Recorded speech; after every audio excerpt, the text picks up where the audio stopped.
back at WNST, Towson, Baltimore, and Baltimore Positive. I want to tell you that we are positively into the Thanksgiving season. We've talked a little bit about taking care of other folks out there and hunger relief and Giving Tuesday with our friends at Wise Markets. But I also want to say this. It's crab cake season for us as well. I'm grinding into the 30th anniversary. I'm putting a bunch of shows together in December all over town. We're going to start things off on Black Friday up in Harford County with the Harford County Executive, Barry Glassman. He's running for controller. He's going to be joining us at Conrad's Crabs on the Maryland Crab Cake Tour, presented by the Maryland Lottery. Let yourself play. We're also going to be at Pappas's on December 3rd. That's Friday afternoon. My dear friend Leonard Raskin is so excited that I'll be enjoying the Pappas Crab Cake. So we are moving around and doing it. At some point, this guy is going to join me somewhere along the Maryland highways and byways for a Maryland Crab Cake. He is the director of the Maryland Lottery and Gaming. We will SWARC it up. We'll casino it up. We're going to football it up. We welcome John Martin back onto the program. How are you, man? You getting ready for the tastiest of all holidays, I would say. We all love Halloween a couple of weeks ago, but Thanksgiving's pretty good. Absolutely. I am looking forward to it. And you know, I have to ask because I'm not, as you know, from the area. So I don't know what makes a good crab cake. There's got to be like 3 or 4 check marks, right? I mean, what makes a good crab cake? See, I keep getting these questions, and I think a little bit of it's palate and where you are. So, example, I was at Nick's Grandstand Grill in Timonium. I was with a lifer friend. Tommy Chagoras had the original Cross Street Fish Market. Then we talked about the controversy of sushi in the 90s, where we didn't. I'm sure you weren't eating sushi in Ohio in 1985 either. We weren't eating in Baltimore, and then we talked about the move to Nick's Fish House, and now he's out. So we're out there and we're talking about crab cakes, and he said, I didn't have crab cake first 30 years. We just sold crab meat and we sold raw fish, and we were a market. He said, so my dad didn't have a recipe, and he said I had to figure it out. He said I wanted a Baltimore recipe, and I said, to me, a Baltimore crab cake means Old Bay, Chesapeake Bay seasoning, J.O. spice, whatever that is, that spice being a part of your crab cake. I did not get that on the Eastern Shore. On the Eastern Shore, it's sweeter, it's butterier, it's, yes, very they don't overdo the Old Bay. I would call a Baltimore, and I would call this an East Baltimore crab cake, and this goes for my friends at Costas, very different than the Fadley's crab cake. The Fadley's crab cake, very mustardy, different kind of flavor to it than what you'll get. They're different. So that's the beauty. I'm glad you asked, but don't ask me best. You're not allowed to ask me best. No, because everyone has the best. That'd be like me saying, what's the best game that you offer at the Maryland Lottery, right? You'd say, no, I mean, this week it's Powerball because there's more money than Mega Millions. Or am I wrong about that? That's right? Sure. No, you're right. You're right. It varies week to week, but I'll tell you what's a standard. The best is when our players win. And we have a lot of second chance winners of our Ravens ticket that I'd love to share with you and your audience. Well, we've been talking about that and playing the commercials, and we've seen the throwing the football in the field. We talked about the fella and his family that went to Detroit for the Justin Tucker game. So there's lots of ways to win, and this is the time of year where you're like, oh, people have been playing the last 8 weeks and scratching. Now we're getting real winners, right? Yeah, exactly. I mean, certainly when a player buys a ticket, they're hoping for a big cash prize. But even if they don't win a cash prize, every ticket has value, and they should enter it into our second chance contest, because every month we draw prizes, lucky winners for various prizes. So just this week, Linda Walker Knight from Randallstown, Maryland, was one of our 6 finalists that we'll announce at the end of the season, the lucky winner for the 20 years of Ravens tickets. So there's 6 people that win. One of them gets 20 years of Ravens tickets. Right. And each month we pick another finalist, if you will. And that's not a cash prize. That's a second chance prize, right? Well, she wins a little bit of cash, too, for her efforts. Okay. So, nice. Yeah. Okay. What happens to the other 5 people? Do they get their feelings hurt? I'm just wondering. I believe we have some lovely party gifts. Have they already won? Have all these people already won a prize? Yes. These 6 people that will, and we typically do this, Nestor, right after Super Bowl Sunday. So it's that following week, weather permitting. We'd love to do it outside when we can. Which is going to be March soon. Well, yeah. Right. But through the season, we select 6 finalists, and we'll bring them all in. In years past, we brought them to M&T Stadium, actually, and done it there live. COVID was a little different last year.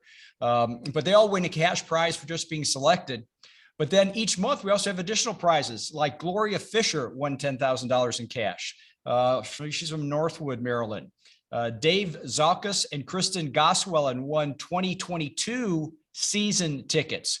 So they're penciling in their calendar for next year every game at M&T Bank Stadium. Now you're making me like Google who we play next year now. When I did the road trips on an annual basis, knowing the schedule way ahead of time, like knowing where we're going to go. So I'm totally. I'll let you know where that winner will be next year for sure.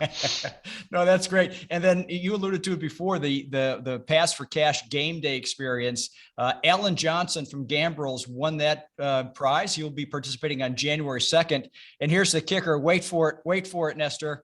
Patrick Mayfield of Middle River. I hope he wears his Cleveland Browns Mayfield jersey. Something tells me he won't. Middle River's my side of town. They're Ravens fans. Yeah. But I love that. Patrick Mayfield from Middle River will be joining the festivities on December 19th. So he's having a better month than Baker Mayfield, is what you're telling me. Boy, I tell you what, yeah. That's pretty good. I like that. Yeah, that was good. I did tee it up for you. You walked right into that one. By the way, next year, the Bills play here, the Dolphins play here, the Falcons play here, the Panthers play here, and whomever we match with in the AFC West, which... where we're going to be in first place, I guess that's probably going to be Kansas City, so that'd be a pretty good ticket. And then the road trips next year, just for my sports fans out there, we play at New England, we play at New Orleans. That'll be a big one for the road trip next year, because I know you give road trips out too. The Jets, we'll drive up there. Joe Flacco will still be there. Tampa Bay, Tom Brady will still be there. We play at Tampa, and then we play at AFC South. That'll probably be Nashville.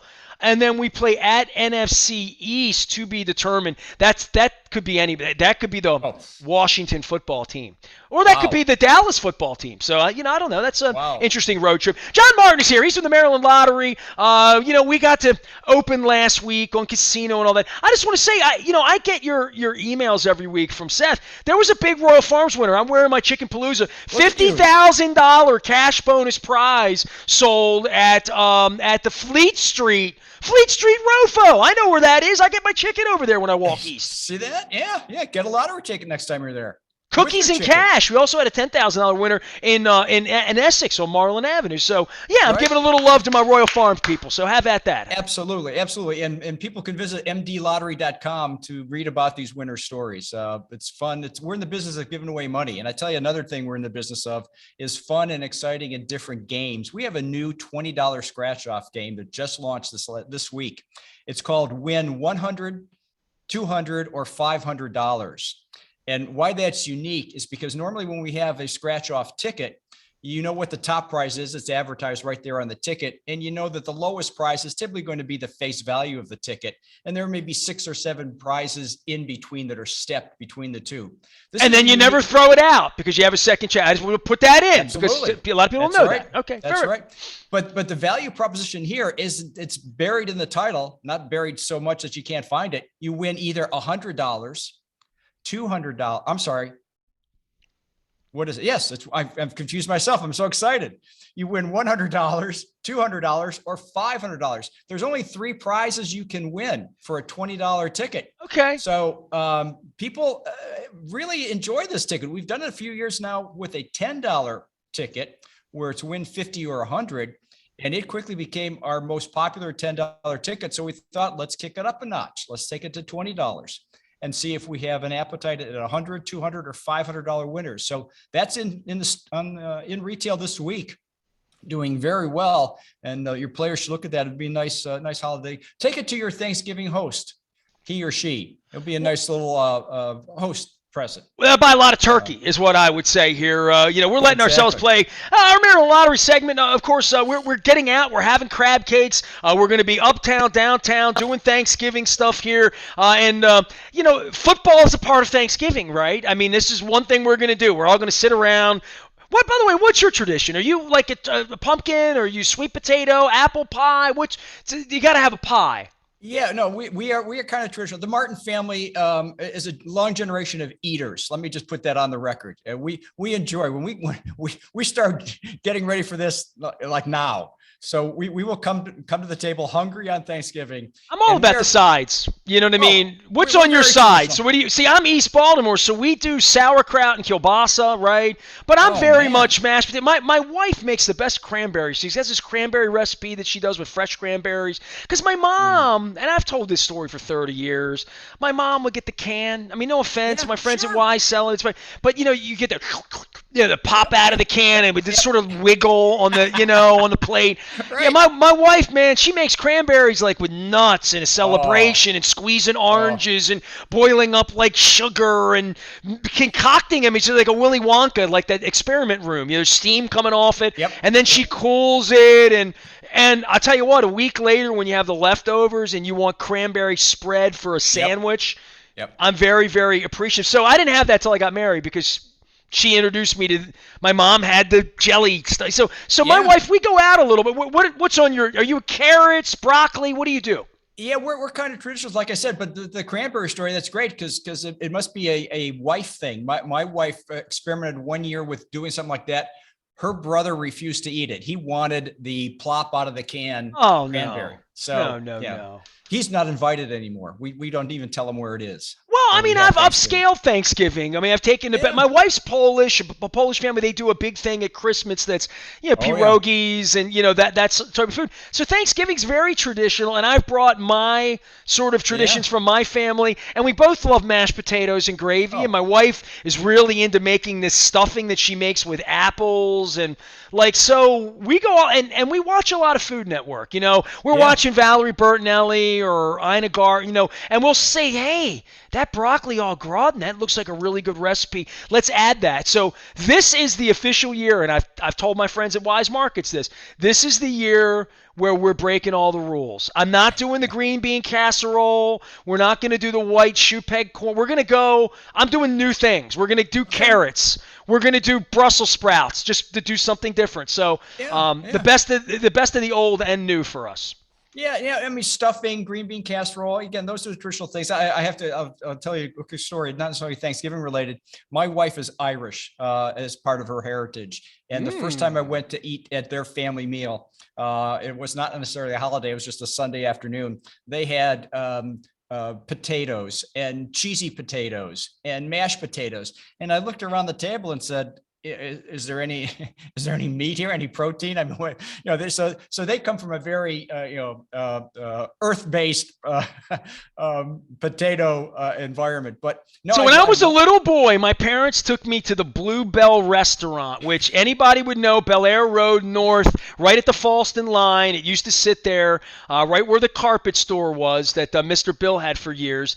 And when I was a little boy, it was the place we went when I had first communion, when my grandmother passed away. Like it was the place we sure, went, and I would probably ate there a dozen times, but they were all before I was 8 years old, so they made an yeah, impact. It yeah, hasn't been there in 40 years. As old timers be like, oh my God, Kingsville, the Bluebell, absolutely right. So I think it became a tavern for years after that. But I went in as a little boy, and I have a big menu, and they said to me, what will you be having with your crab cake, little Nestor? And I said, I want French fries and a mashed potato. And I got laughed at when I was like 5 years old. I didn't realize they were both potatoes until that point. So I grew up in my formative years with a lot of potatoes and a lot of white bread on the table. Trust me. yeah, yeah. Well, you might be related to my wife's family then. I don't know how that my, works. my family was Irish. My family that raised me in McGurgans, MC, See, MC, see, G-U-R, yeah, capital G. So yeah, John yeah. Martin is here. He's with the Maryland Lottery. We joke and kid and play games and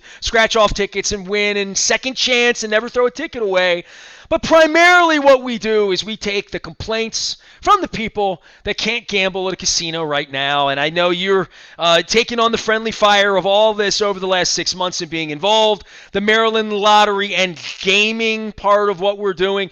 Update us on SWARC as we get in on the holidays. And I take a second scoop. By the way, little tip for you. Wise pumpkin ice cream. Get it? Oh, Hurry. It'll go away. Really ooh. creamy. So I'll have a second scoop of that. But give me me a scoop of this time next year, Thanksgiving, after dinner, before dinner, we could sneak down and have a little piece of Vegas all over the state. I mean, people that have experienced this is really coming, and it's coming fast, and this will be the last Thanksgiving without it, I promise. Well, yeah, and I'll echo that. And what should happen though, and I'll give you the analogy. It's almost like being in Vatican City when they're about to elect a new pope, and people look to the skies to see what color is the papal smoke, and have they in fact elected a president or a pope. So we're scanning the horizon now, looking for SWARC smoke to see how it's going to the winds are going to blow, and we're optimistic that SWARC will move on the 5 initial locations, which are 5 of the 6 casinos, to get us off the dime here and moving forward. And if that's true, if they in fact can award the licenses very soon here, we will still have a chance to get sports wagering in 5 locations, or up to as many as 5 locations, before the end of the calendar year. Now, that is maybe still a long shot at this point, but I'm holding on to it. Well, that's 30, 40 days, 40, yeah, 40, yeah, okay, all right. It would be, now we may get all 5 of them ready, but we should have all 5 of them up and running before the Super Bowl, before the NFL playoffs. So that's all predicated on getting a positive smoke out of the SWARC, hopefully as soon as this week. All right, so John, this is where I play bad guy, and we opened Colgate Elementary last week, so my old neighborhood. I have a couple of Colgate friends that I grew up with that are still involved in my life in Facebook, and every time said subject comes up, Chuck Kilgore and Tom Dunai start screaming at me, you, Larry Hogan, the gambling gods, Las Vegas, yep. Steve Bisciotti. They blame anybody, right? What is the holdup now? And I let me guess and just say I think it's probably really examining what's going on behind closed doors with the MGMs, the people involved, the licensees, that making sure that when you actually open the gates, we have a fair game. Yeah, absolutely. And again, I think I understand frustration from players and from people who want to participate in it as a retailer, as a provider. But I also understand the due diligence and caution. You don't get a second chance to start this. So while I'm as frustrated as many people are, I have to give SWARC the latitude to do what they feel is correct, and how they're interpreting the law, to do all the due diligence and dot all the I's and cross all the T's. So when they do start, because this is going to be a long process. I mean, we're so focused on the front end of this. We're just talking about retail brick and mortar locations. There still to come is a whole world of mobile wagering on your phone that still has to be regulated and agreed upon and put in place, that could take us easily to Thanksgiving of next year. So, I mean, there's a long process that's going to follow this. So if we have to wait another week or two to get something done right for the next year or two, then I think that's where SWARC clearly is at. And my hope is that they're closing that gap, they're narrowing that gap, and that they've found enough information to give them the confidence to initiate the awarding process very, very soon. Yeah, I was at Nick's last week in Timonium, and they're saying that's the space where there's going to be a lounge and you'll be able to come out. And I'm like, and I'm envisioning it. I've driven past there since I was a little boy. My family lived up on Padonia Road above the Flaming Pit. Patience. Patience is what I'm saying. We're trying to fix the city. And you know what I'm going to be doing in the meantime? I'm going to be eating crab cakes.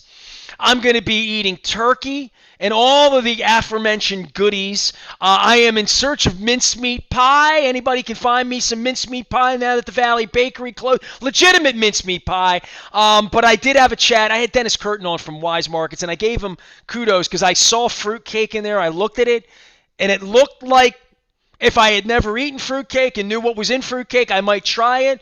Because it didn't look like it was made back in May and come in a box in a wrapper. It was like fresh.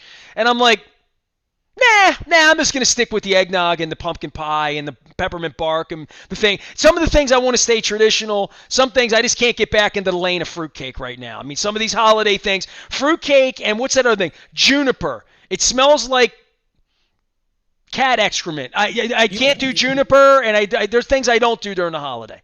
Boy, you are really going way down the menu tree here. I'm not Grinchy. I love the holidays. No. I've sampled fruitcake and in small doses with a lot of something to wash it down with. It's not bad. I've never tried mincemeat though. Mincemeat pie. Oh, mincemeat pie.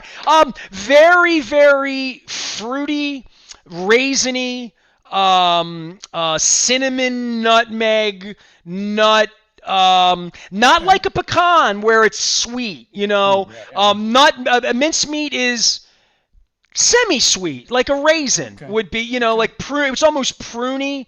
I'd have to look up the recipe, but my mom was old and from the South, so she ate things that like they call it mincemeat. It sounds like it's got an animal in it. It doesn't have any possum or anything like that. Right. It's just an expression, I think. So, but I'm all for all of it. I hope you're having your eggnog. I hope you get some pumpkin pie. I'm in the mood for some sort of Gucci apple pie, some French apple with raisins, and I want some new pie this year. Yeah, and you know what? I don't think you and I are ever going to be candidates for our own Food Network show. I think we're just kind of right off. No. I'm foodie. Trust me. All right. Yeah, all right. I mean, that's. I'll take pictures on Thanksgiving. I'll send them to you, John. Hey, I'll see you next week. Let yourself play and hang in there. We'll be out having a crab. You're gonna come have a crab cake one day, right? Oh, absolutely. Yeah, I have to look at your schedule, my schedule, and we'll get together. All right. Absolutely. Well, the 30th anniversary kicks off on the 9th of December. We're going to be at the Beaumont over in Catonsville. We're going to be having a crab cake over there and hopefully a chop as well. Maybe a little of that pork mustard pork chop he does there. It's very, very nice. We're also going to be at Pappas on the 3rd of December up in Cockeysville. And on Black Friday with Harford County Executive Barry Glassman. We're looking forward to that, getting back up at Conrad's. So Conrad's, Pappas, the Beaumont, and coming to Costas and some other places as well. We are WNST, AM 1570, Towson, Baltimore, and we never stop letting ourselves play and talking Baltimore positive.